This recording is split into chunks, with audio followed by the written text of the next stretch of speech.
Bom dia, meus irmãos, a paz do Senhor, que bom que você está aqui. Hoje eu não vou nem fazer a edição que eu costumo fazer nos outros vídeos. É aquele primeiro momento em que eu louvo a Deus e agradeço por estarmos juntos para refletirmos sobre a palavra de Deus e peço sempre para que todos vocês que estejam assistindo façam a vossa parte, compartilhem a palavra de Deus. Porque hoje a palavra de Deus, que está em 2 Coríntios, capítulo 9, no versículo 8 e 9, diz assim: E Deus é poderoso para fazer abundar em vós toda a graça, a fim de que, tendo sempre em tudo toda a suficiência, abundeis em toda boa obra. Conforme está escrito, espalhou, deu aos pobres, e sua justiça permanece para sempre. Em outras palavras, meu irmão, compartilhe. É isso que a palavra está dizendo. Essa passagem aqui, Paulo instruía em Coríntios as pessoas a participarem dessas doações, porque era um período em que a Judéia vivia uma crise, que inclusive foi até profetizado pelo profeta Ágabo no livro de Atos. E, segundo estudiosos, mais de 80% das pessoas dessa época viviam em extrema pobreza. E Paulo estava incentivando as pessoas em Coríntios a dividirem o que tinham, compartilhar, repartir com as pessoas que estavam precisando. E aí, meu irmão, a ciência da Bíblia diz o seguinte: precisamos entender que nós somos os mordomos e não os donos dos recursos que nos é dado por Deus. Em Tiago 1,17 diz o seguinte, deixa eu pegar a Bíblia aqui: toda boa dádiva e todo dom perfeito vem do alto, descendendo do Pai das luzes, em que não há variação, nem sombra de variação. Não há mudança nem sombra de variação, perdão. Tudo que você tem, e eu digo tudo em bens materiais, dons, como é que eu posso dizer assim, você é bom em alguma coisa, né? Mais do que o normal, não é para você, não é só para você. Tudo isso lhe chegou para que você compartilhe, para que você favoreça outros. Porque com certeza tem alguém que tem dons também, que você não tem, e que não foi feito só para essa pessoa. Foi para que o dom dela fosse compartilhado, fosse partilhado com outras pessoas. Meu irmão, a grande verdade é: quando a teologia e o amor se transformam em ações, Deus é glorificado. Vou contar uma história que aconteceu comigo. Quando minha esposa, a mãe de meu filho, estava grávida, e foi uma época em que eu estava desempregado já há bastante tempo e preocupado. A ansiedade me fez engordar horrores, porque eu não conseguia encontrar nada, e minha esposa grávida, meu filho para nascer, e aquele perrengue que a gente passa, querendo suprir as necessidades que estavam aparecendo, dar os cuidados, né, à minha esposa. E aí o que aconteceu? Um domingo, mais ou menos às 18h30, 19 horas, estava eu e o primo dela em casa. Ela tinha ido na casa da mãe dela, que morava na outra rua. E a gente terminou de assistir um filme e eu falei: vamos lá para a casa da sua mãe. E quando a gente foi saindo, minha casa era a última da rua, e era meio escuro porque dividia com uma fazenda. E aí, quando a gente saiu, a gente viu um vulto no canto da parede. E aí eu falei para ele: Berg, volta porque tem uma situação aqui. E aí eu perguntei: quem está aí? E aí me veio uma voz de uma senhora, né, trêmula, dizendo: ô filho, me ajude aqui que eu acabei de ser sequestrada. E aí eu falei, venha pra luz. E ela veio, tava de roupa de dormir, né? E ela tremia muito. E aí eu senti que não era, que a gente fica, né, do jeito que tá a maldade no mundo hoje, a gente fica preocupado, mas eu senti que era verdade. Eu falei, venha pra luz e tal, e aí ela já veio chorando. E aí eu falei, Berg, acende a luz aqui do fundo. E aí fui no portão, abri, recebi ela. Aí ela começou a chorar, eu falei, calma que a senhora tá na casa de gente de bem. Aí ligamos para a família dela, ela deu o telefone, o pessoal veio, né, a gente acalmou ela, deu água com açúcar e tal, enfim. O pessoal veio, né, junto com a polícia, pegou ela, tal, levou, falou que a gente ia ter que depois dar depoimento, tudo bem, normal. E aí, após isso, fomos na delegacia, demos depoimento, o que aconteceu. Lembro-me até que logo após todo esse acontecido, minha esposa com a irmã, que também estava grávida, vinham com a mãe descendo na rua e falaram, nossa, saiu um carro aqui da rua, tão irresponsável, sabe, cantando pneu, e era justamente os sequestradores que tinham deixado ela lá. E aí, passado um tempo, o pessoal da família dela fez contato, agradecendo muito, falou, nós somos de uma família aqui de advogados em Santos, e o que vocês precisarem, pode contar com a gente, tá? Beleza. Aí, meu irmão, passado um certo tempo, não lembro se 2, 3 semanas, apareceu, se eu não me engano, foi 2 ou 3 Blazers, na época tudo preta, Blazer era um carro bem recebido, né? Só tinha quem tinha dinheiro mesmo. E aí apareceu lá na porta de casa. A gente ficou sem entender, aqueles carrão, aquele pessoal tudo bem vestido e tal. Era a senhora com a família dela, que até então descobrimos depois que a mulher era parente de Hermínio de Moraes. Para quem conhece, sabe que era um grande empresário aí do grupo Votorantim. E aí eles desceram do carro. Meu irmão, mas tinha tanta coisa para recém-nascido que nós dividimos com minha cunhada, que também estava grávida. Porque era muita coisa. Era muita coisa mesmo, sabe? De fralda, de lenço umedecido, tudo que você imaginar aí, do bom e do melhor.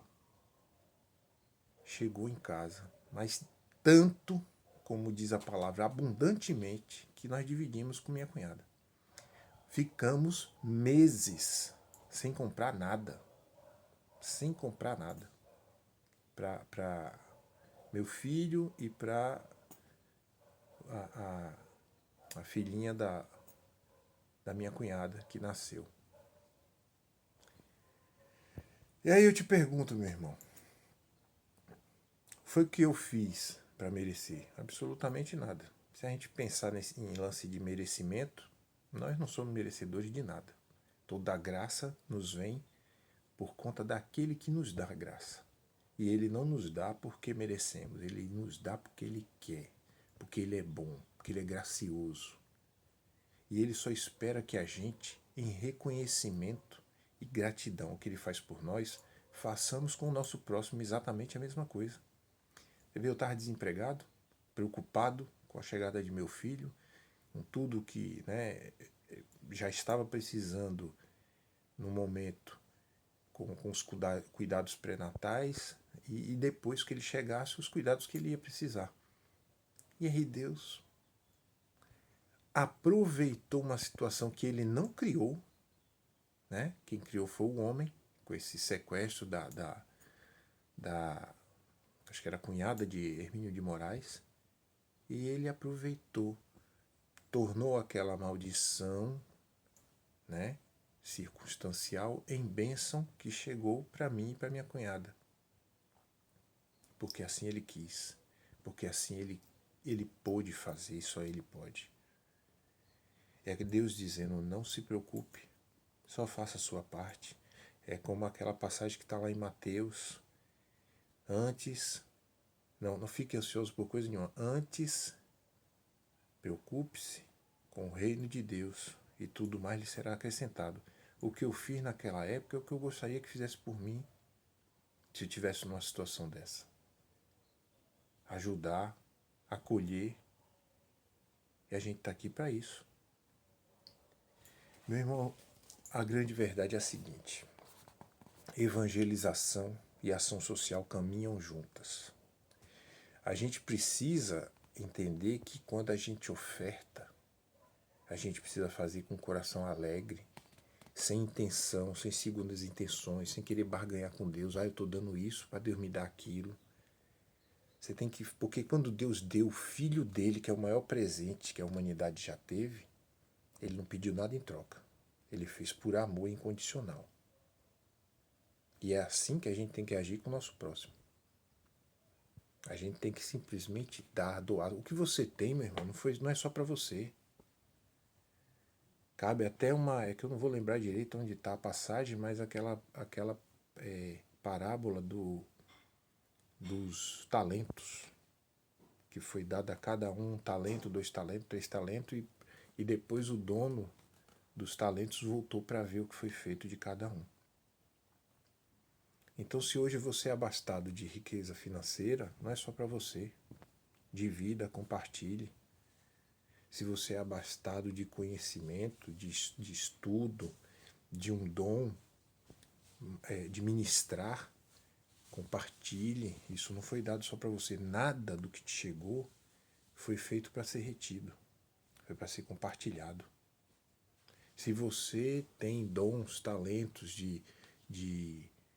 se você é um professor Pardal, para quem conhece aí da época de Walt Disney, professor Pardal era um inventor que, né, vamos comparar aí com o MacGyver, com sal e um fio de cobre, ele fazia uma bomba.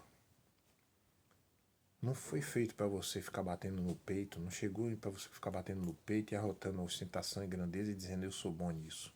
Porque se você é bom em algo e você não serve nisso que você é bom,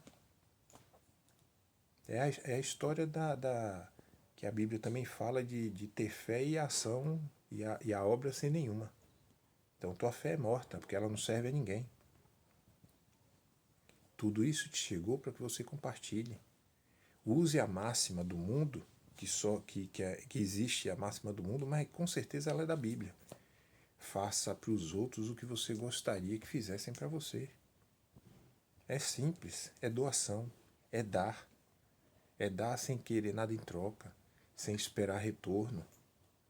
É dar simplesmente... Sabe qual é o maior retorno, o melhor retorno de você doar alguma coisa em que você é bom para outra pessoa? É ver o sorriso dela, de saber que alguém se preocupou em priorizar ela, em priorizar solucionar o problema que ela está vivendo.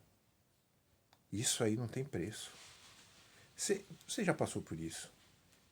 De você estar esperando uma situação e ela acontecer do jeito que você está esperando. De você ser surpreendido com uma coisa boa, uma ajuda, e você dizer, obrigado, meu Deus. Você não está alegre? Está feliz?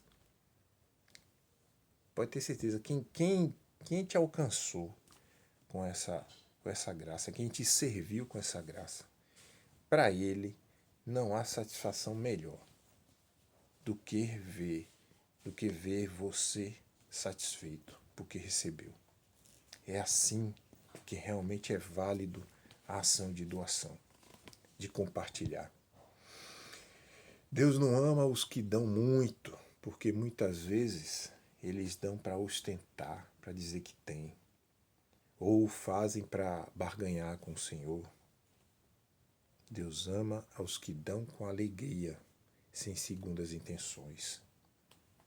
A gente precisa tomar muito cuidado, meu irmão, porque até na doação, se você não tomar cuidado, tem avareza. E isso não tem valor nenhum para Deus. Não glorifica Ele em nada. Tem muita gente que dá aí com medo da mão de Deus, com medo, com temor, com se sentindo obrigado, ou com apego ao que está dando. Isso não tem valor nenhum. A gente precisa tomar muito cuidado na hora de fazer a doação.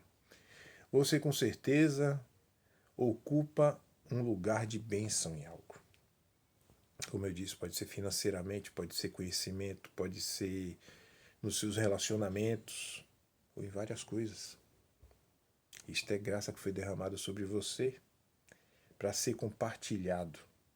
E isso também glorifica o Senhor.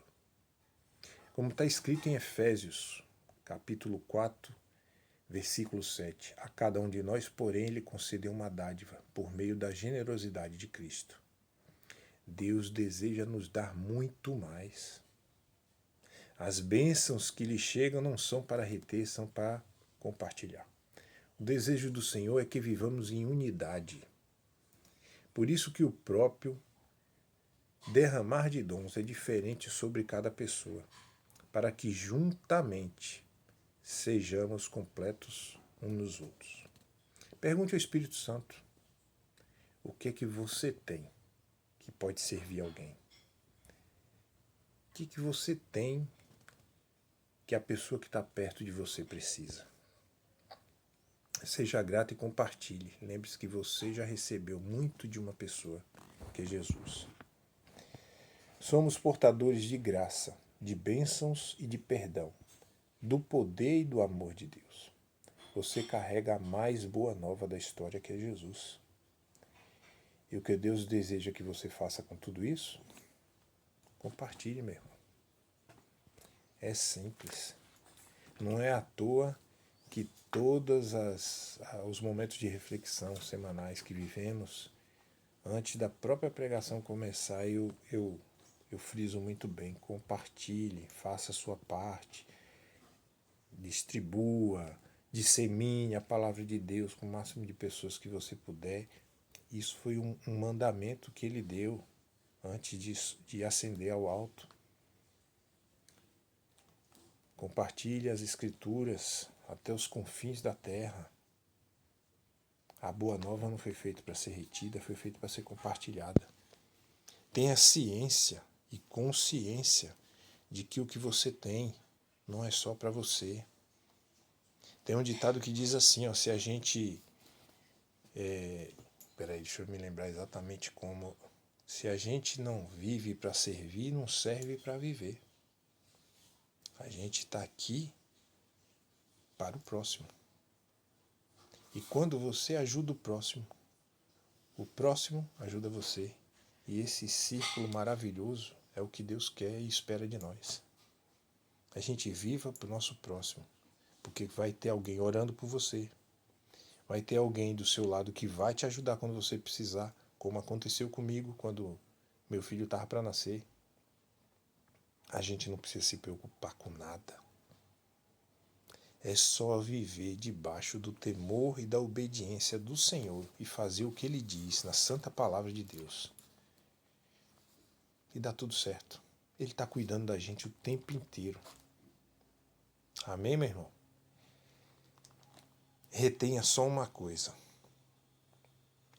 A consciência do que a palavra de Deus diz para fazermos e faça. Compartilhe a palavra de Deus, compartilhe seus dons, compartilhe sua disposição em servir. É essa a mensagem de hoje. Amém? Até semana que vem.